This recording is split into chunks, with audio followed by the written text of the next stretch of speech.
Hey, how you doing? This is John, and welcome to John's Long Box. Today we're looking at DC Comics Presents number 33. This is Superman and Shazam. Uh, this is a comic that I never collected, but somehow I have a whole bunch of them in my collection. Again, at my job, I used to, when I first started, I used to read comic books at work, and guys used to tease me, and then every once in a while somebody would come in with like, here, you like comics? Here's a bag of comics. And a couple of times I just threw them all away because they were moldy, but a couple of times the guys gave me stuff. So I think this might have been like one of those, because I don't remember buying these. So here we go. That doesn't matter. But this is a DC team-up book. So every month somebody teamed up with Superman. And in this issue, Shazam.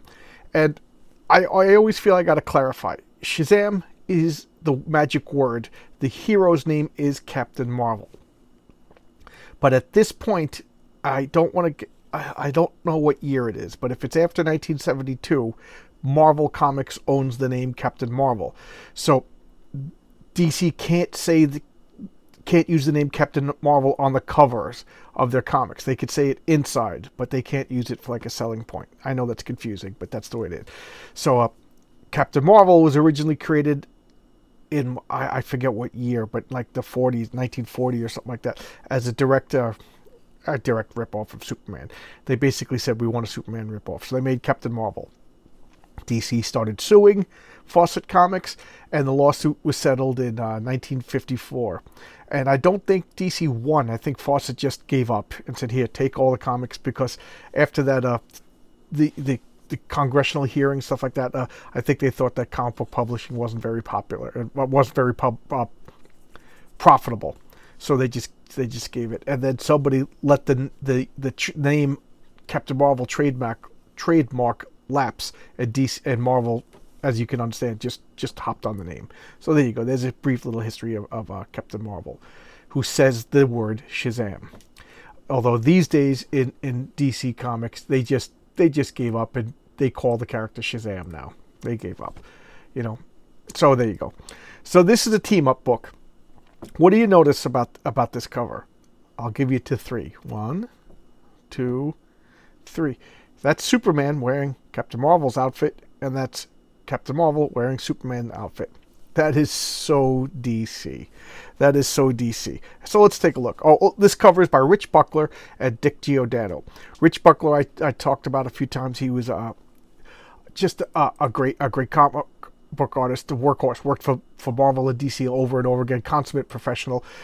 He took on George Perez as his apprentice. And just a great guy. He died a couple of years ago. Dick Giordano, you could see his inks.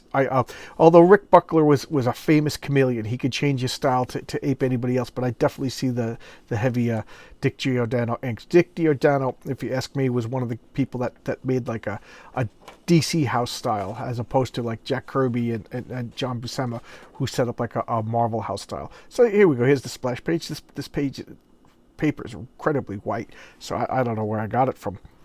Okay, so this is DC Comics Presents Volume 4. There was only one series to bear this name. Well, there was a second one that just came out recently. But back here, every year they changed the volume. So it's not like a continuous run. So this is the 4th year of the comic, number 33, 1981. Oh, I thought it was earlier. Okay, so we got Jerry Conway doing the plot. So that means he came up with the story idea. Roy Thomas is writing the script. Rich Buckler, Dick Giordano, the art. Costanza, who we've seen him doing letters for both Marvel and DC. D'Angelo, I don't know much about. And Julius Schwartz. He's the legendary editor that loved to do this, like, I'll say it hokey, but I'll be generous in saying fun and silly kind of plot ideas. So here's everybody's favorite Clark Kent talking to Jimmy Olsen, reading a Captain Marvel comic. You see, they can use the name Captain Marvel. They just can't use it on the cover. And, Superman sees problem, blah, blah, blah. And so what does he do? He goes to change. Oh, no. Snap, word up in a circle. He's got a Captain Marvel costume on. What is going on? I'm intrigued. I want to know more. So he's like, I got a puny little cape. What's going on? No time for the deal of this. So he's just flying off. And he's using his Superman abilities. How is he going to survive this? So here he goes. Landed down. Lifting up the tracks. that are damaged and saves the train, and then pushes it with his super breath along the way. Okay, I got a train to catch. And then we all enjoy some bubble yum. Look at this freak. I would not accept anything this freak hands me. Maybe Paul would, but not me. So, oh, I love this. The sea monkeys. I love this ad. I haven't. It's funny. All these comics that I've been doing on this channel is the first time I've seen this ad. There you go. Sea monkey. I love that ad. And then you get them, and you get like freeze-dried eggs, and you put them in water, and smelly, disgusting, horrible brine shrimp hatch that look nothing like this happy family. So here he is. Hope nobody got whiplash. And everybody's like, Superman, please, it's all my... That's not Superman. That costume. Oh, keep in mind, I just was taking it for granted. I didn't explain. Captain Marvel is considered a comic book character on this Earth. This is before the Crisis on Infinite Earth. So this is Earth 1. And, you know, there's a multiverse of different Earths. So what is it? Earth 5, I think, is the Fawcett universe. So Captain Marvel doesn't exist. So he's a comic book character here. Superman has met him because they travel back and forth to different worlds. As you can see in this flashback, there's, you know, Supergirl and there's Mary Marvel. So they met. So he knows, you know, whatever. No big deal. It's just a costume change. Justice League 137 they met. So he's like, okay, I know what's going on. I better check it out. And it's Mr. Mxyzptlk. Okay? This is the imp from the 5th dimension. And from the 5th dimension, these, whenever they come into the 3rd dimension, they're like godlike. Like if you watch Star Trek, he's like a more mischievous Q. He's not so much like a... I wouldn't call him like a villain, more so than a troublemaker. You know, it's not like he goes around murdering people. I mean, if he was a villain, oh man, he would be an unbeatable, you know, scary machine. What's wrong with me? He would be just horrible. You know, he would have the highest body count. So here he is, pop, and this goes to, I love this concept. This is the Rock of Eternity. This is Captain Marvel's headquarters. You know, like Superman has the Fortress of Solitude, Captain Marvel has the Rock of Eternity. And it's this, like, pinnacle. And I always just picture that it's almost like two cones stuck together. And it just floats outside of space-time. So, really, Captain Marvel could, from this point, go to anywhere in the universe. And I would assume the multiverse, you know? So, I would love to write Captain Marvel. I would pitch him as a golly gee whiz kid. Gets the Rock of Eternity. He's outside of space and time, and then he is just like, he's given the powers. I'll explain at the end. Okay, I got excited. So here's Superman going to the Rock of Eternity. Somewhere in the Rock of Eternity, there's a little cave where Captain Marvel hangs out. Inside there's the 7 deadly sins. They call them the 7 deadly enemies of man, but it's the 7 deadly sins. They're trapped, and Captain Marvel is like their steward. He watches them and make sure that they don't break free. And then yeah, just there's so much coolness of potential for Captain Marvel. I really like the character. As you can tell, I got kind of excited. So now he's seeing it's Billy Batson, Captain Marvel, flying around in a Superman costume. And you can tell because he always makes the heavy eyebrows. And there we have Batman. Batman, you are a good hero. You use cupcakes. I will accept cupcakes because they're darker, and Batman's a darker hero, so that kind of works. You know, Reed Richards in Spider-Man used Twinkies because they're more lighter and happy-go-lucky. But thank God you don't use fruit pies because those are from the lowest pits of hell. All right, so what's he doing? Oh, he's causing trouble. Ooh. So he's ruining He's ruining Superman's good name by being mischievous. So he's smiling and everything. Captain Marvel, it was you who streaked me past me. Nobody but Kal-El, if you don't mind me calling you by your kryptonite name. Glad you hovered up. So what are they doing? That explains how I lost all the... What's going on? So now the even swapping powers at this point. Wait, what's going on? Just check to see. Yeah, these are my threads, all right? If you... so whatever. So now they're going up here to compare notes. I do like the cityscapes. I like the different angles. Look at this cool. And I haven't read this comic, geez, since I got it. And the storytelling is really good. Got a little bit confused about something, but that's because I'm crazy. So here he goes. Here goes nothing. Shazam. And he turns into into a Clark Kent, and he's falling off the building, and then whatever. So Mixelplick is really doing a number on them. And then these tendrils coming out of the garbage can. I love the art. The art is so fun. C.C. Beck was Captain Marvel's signature artist who really did the face with the high, thick eyebrows and everything. I just love it. Captain Marvel, to me, is the definition of four-color comics. Four-color comics being, a term because back before Neil Adams expanded the color palette of comics, they used 4 colors. So it donates 4 colors. It denotes 4 colors, and it also, a time of more innocence. Captain Marvel is the epitome of 4-color comics. Just fun. I didn't like him as a kid, but as I get older, I'm enjoying the Captain Marvel comics. So he's beating this octopoid thing, and here he is, Mr. Mixelplick. And Mr. Mixelplick is an imp from the 5th dimension.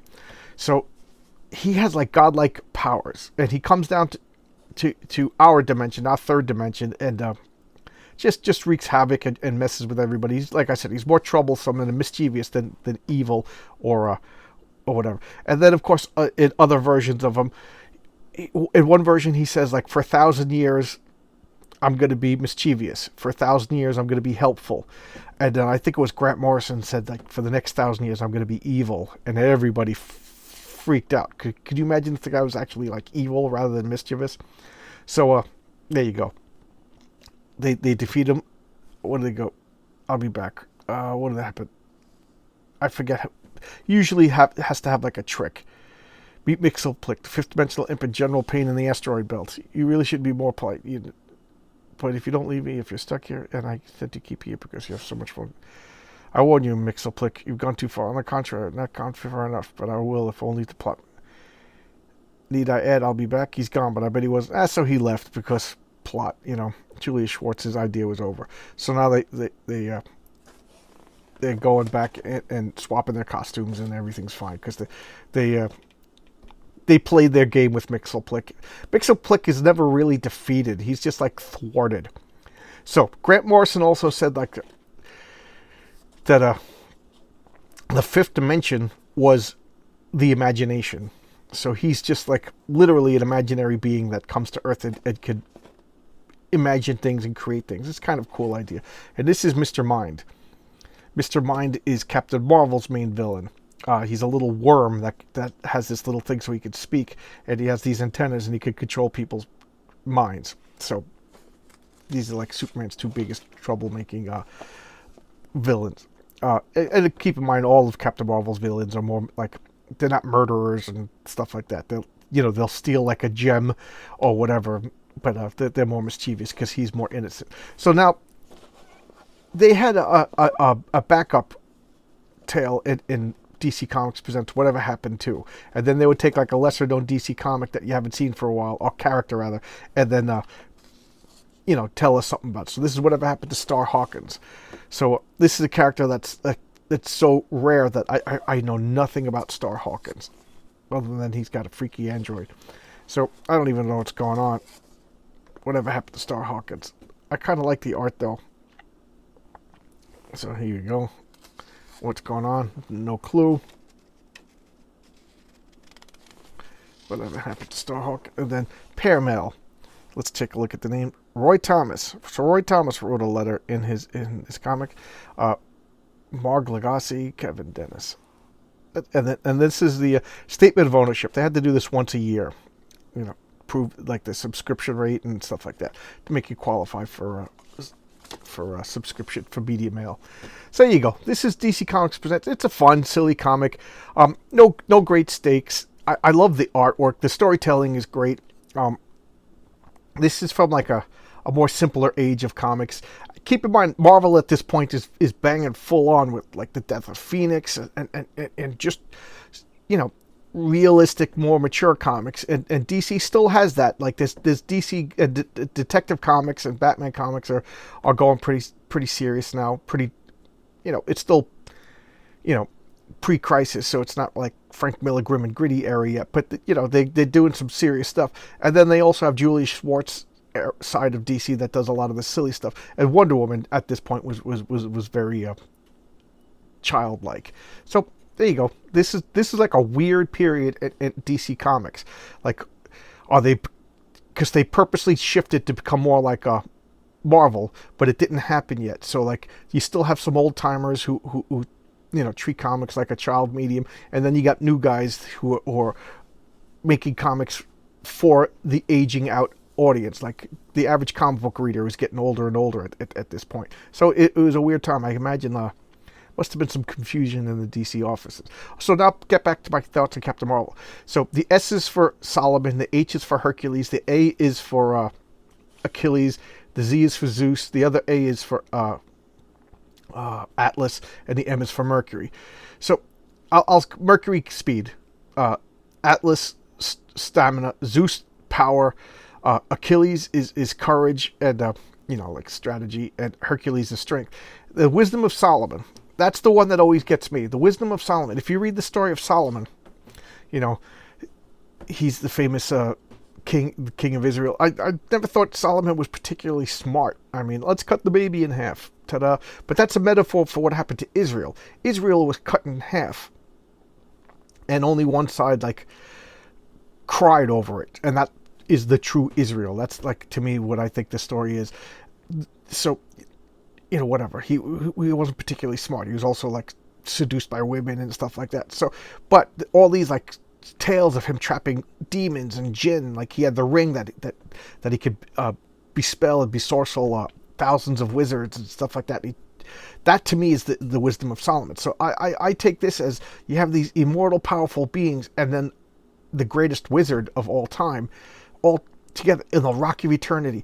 And then he's the custodian of the 7 deadly sins. And he also has a brazier, a fire. When he lights it on fire, it's the histograph, and he could see anywhere. So I just love, they got this childlike, perfect, innocent kid who's eternally hopeful, and then you give him all the sorceress powers and all the powers of these Greek gods, and set him outside of time and space, but with the ability to scry anywhere in the universe. What great stories can be told. I always thought that he should be fighting cosmic level, cosmic horror, Cthulhu stuff, but with childlike innocence, so he doesn't go mad. That's the Captain Marvel I want to write. But I'm just a guy sitting here in my chair reading comic books. But thank you for taking time out of your busy day to watch my videos. Thank you so much. Just having a grand old time. Thank you so much. Bye-bye.